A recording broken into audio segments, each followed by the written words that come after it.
Hello friends, तो आज जो चैप्टर 3 देख रहे हैं विद्युत रसायन का क्लास 12 केमिस्ट्री का, उसमें हम देखने वाले हैं चालकत्व, चालकता तथा मोलर चालकता। बहुत ज्यादा इंपॉर्टेंट है, ठीक है। तो ये वीडियो भी बहुत ज्यादा इंपॉर्टेंट होने वाला है क्योंकि इसे हम बहुत आसानी से चित्र के माध्यम से और बहुत ज्यादा आसानी से इसके पूरे फॉर्मूले को हम देखेंगे, कैसे इसका फॉर्मूला आपका डेरिवेशन होता है, ठीक है। तो चलो देखते हैं। चालकत्व, चालकता तथा मोलर चालकता बहुत ज्यादा ही मोस्ट इंपॉर्टेंट है, तो प्लीज वीडियो को स्किप ना कीजिएगा क्योंकि वीडियो भी इंपॉर्टेंट है। तो पहले देखते हैं इसमें कि इसका फॉर्मूला क्या होता है, फिर इसे आसानी से हम यहाँ से भी चित्र से भी समझेंगे, ठीक है। तो देखो, जैसे आप देख रहे हो यहाँ पे कोई चालक है। क्या ये चालक है एक, ठीक है। चालक है, आपको पता है। तो जो चालक होता है, ये देख सकते हो, ये जो होता है ये इसका अनुप्रस्थ काट का क्षेत्रफल होता है, जिसे हम ए से प्रदर्शित करते हैं। ये जो होती है ये चालक की लंबाई होती है, ये पूरी यहाँ से यहाँ तक। बेलनाकार चालक हमने लिया है, आप किसी प्रकार का चालक ले सकते हो। तो ये बेलनाकार चालक की लंबाई एल है और ये इसका अनुप्रस्थ काट का क्षेत्रफल ए है, ठीक है। तो देखो, आपको पता है, आपने पढ़ा होगा कि आर प्रोपोर्शनल क्या होता है, 1/a। मतलब कि जो आर क्या है यहाँ पे, रेजिस्टेंस है, प्रतिरोध है। आर क्या है, रेजिस्टेंस। आर आपका रेजिस्टेंस है। तो जो प्रतिरोध होता है भैया, जो प्रतिरोध होता है वो किसके समानुपात, वो किसके व्युत्क्रमानुपाती होता है, अनुप्रस्थ काट के क्षेत्रफल के। अनुप्रस्थ काट के क्षेत्रफल के प्रतिरोध क्या होता है, व्युत्क्रमानुपाती। मतलब कि अगर अनुप्रस्थ काट का क्षेत्रफल बढ़ाओगे तो प्रतिरोध कम हो जाएगा, और अगर अनुप्रस्थ काट का क्षेत्रफल कम करोगे तो प्रतिरोध बढ़ जाएगा। इसका ये मतलब होता है व्युत्क्रमानुपाती का। आप इसकी लंबाई के साथ प्रतिरोध का क्या संबंध होता है, तो प्रतिरोध का संबंध जो इसकी लंबाई के साथ होता है वो होता है आर प्रोपोर्शनल एल। मतलब प्रतिरोध जो होता है इसकी लंबाई के समानुपाती होता है। मतलब अगर लंबाई बढ़ेगी चालक की तो प्रतिरोध उतना ज्यादा ही बढ़ेगा, और अगर लंबाई कम करोगे तो प्रतिरोध उतना ज्यादा ही कम होगा। तो ये बात होती है। तो आर प्रोपोर्शनल 1/a हो गया, और आर प्रोपोर्शनल क्या हो गया, एल हो गया, ठीक है। तो आर बराबर क्या हो गया, यहाँ से रो एल अपॉन ए।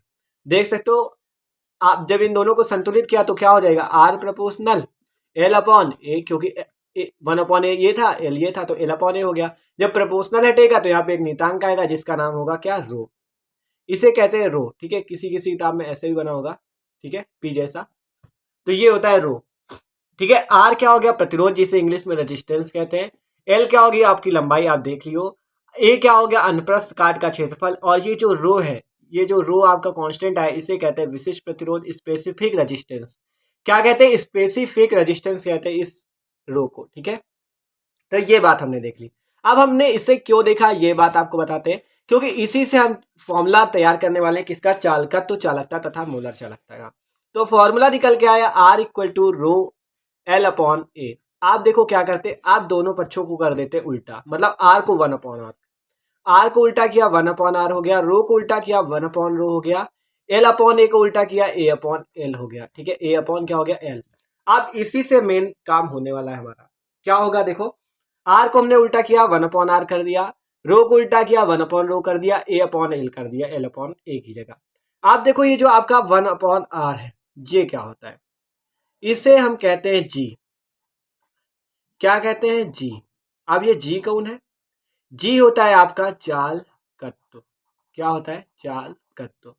अभी इसकी परिभाषा भी आसानी से देखेंगे। अभी देख लो कि जी क्या होता है। जी जो होता है ये होता है चालकत्व, ठीक है। क्या होता है, चालकत्व। तो जी की बात हो गई, ये चालकत्व होता है। मतलब कि यहां से हमने क्या देखा कि प्रतिरोध का जो उल्टा होता है, जो जो प्रतिरोध का उल्टा होता है उसे चालकत्व जी कहते हैं।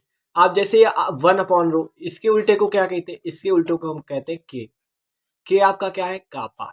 के क्या है, कापा है आपका के को कहते हैं, कप्पा कहो, कापा कहो, कुछ भी कहो, ठीक है। के आप याद रखो, तो कप्पा होता है ये, ठीक है। अब ये 1/रो क्या है, इसे कहते हैं विशिष्ट चालकता।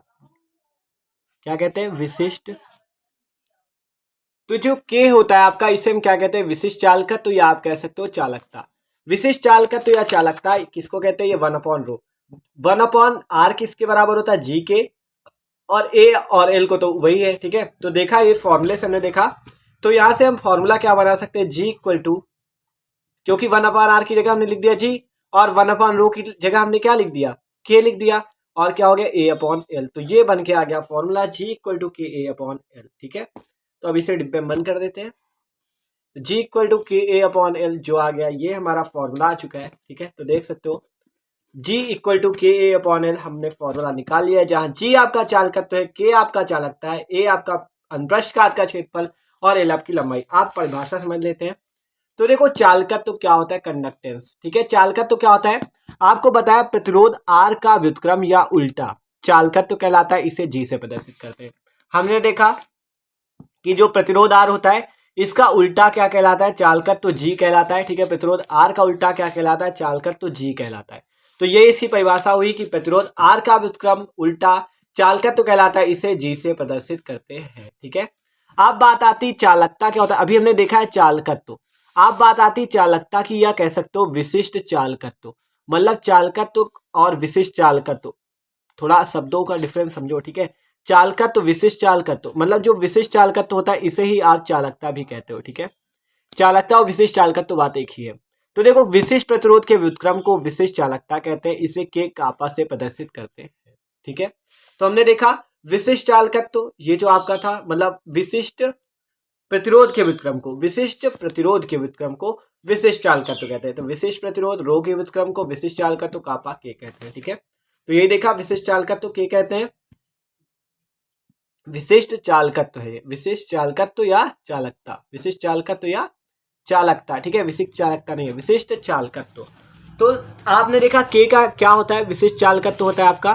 के क्या होता है, विशिष्ट चालकत्व या चालकता। आप देखते हैं इसकी दूसरी नंबर की परिभाषा। अब बात आए, काम आएगा ये चित्र, ठीक है, जिसमें हम काम क्या करेंगे, इसकी दूसरी परिभाषा को समझेंगे। कि देखो, आपने क्या फॉर्मूला पढ़ा है, फॉर्मूला आपका निकल के क्या है, ये G इक्वल टू के ए अपॉन एल, या कह सकते हो यहाँ से G equal to 1 upon rho A upon L, ठीक है। तो G इक्वल टू 1, ये G इक्वल टू के ए अपॉन एल हम मान रहे हैं, ठीक है।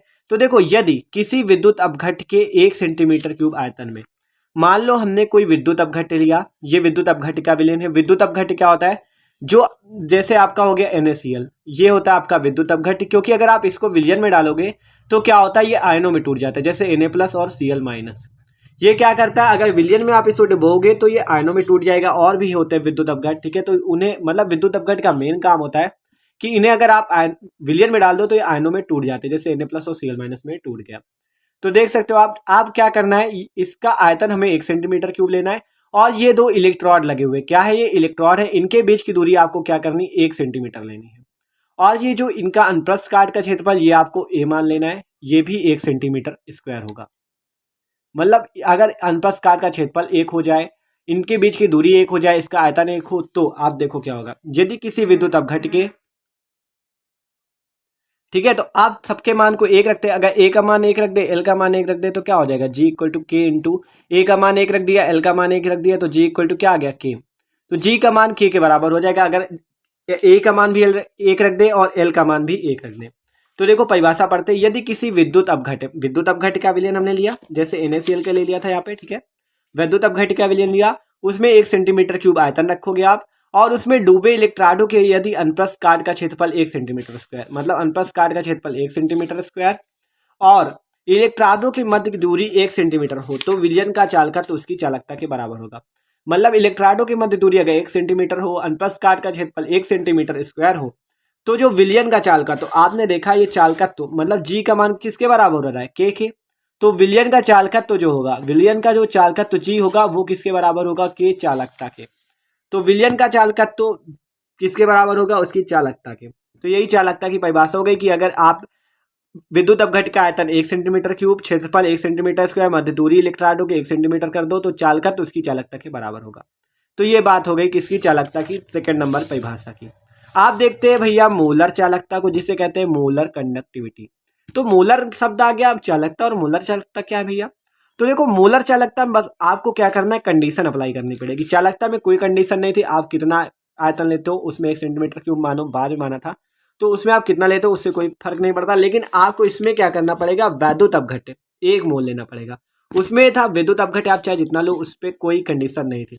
लेकिन मोलर चालकता में आपको 1 मोल विद्युत अपघट्ट लेना पड़ेगा। जो आपने NaCl लिया है, इसको कितना लेना पड़ेगा, 1 मोल, 1 मोल लेना पड़ेगा, ठीक है, मोलर चालकता के लिए।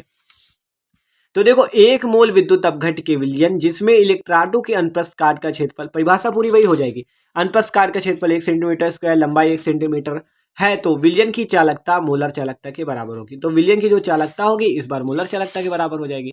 मतलब की बात वही है आपकी, ठीक है। अब इसके फॉर्मूला की बात करें तो क्या हो जाएगा, ठीक है। तो इसके सूत्र की बात करें तो क्या हो जाएगा, लैम्डा एम इक्वल टू के इंटू बी, जहाँ के आपका क्या है, विशिष्ट चालकत्व या चालकता। ठीक है। लैम्डा एम क्या है, मोलर चालकता, एम लगाया ना तो मतलब मोलर चालकता, ये आपका लैम्डा बना हुआ है, ठीक है, लैम्डा एम मोलर चालकता। वी आपका क्या है, वी तो आप जानते हो आयतन है, ठीक है, वी आयतन हो गया, के आपका कापा हो गया, जो आपने विशिष्ट चालकता देखा, चालकत्व देखा, ठीक है, लैम्डा एम क्या है, मोलर चालकता। तो ये बात होगी अब, ठीक है। तो ये था भाई मोलर चालकता, चालकता और चालकता, तो सब कुछ हमने बहुत आसानी से देखा।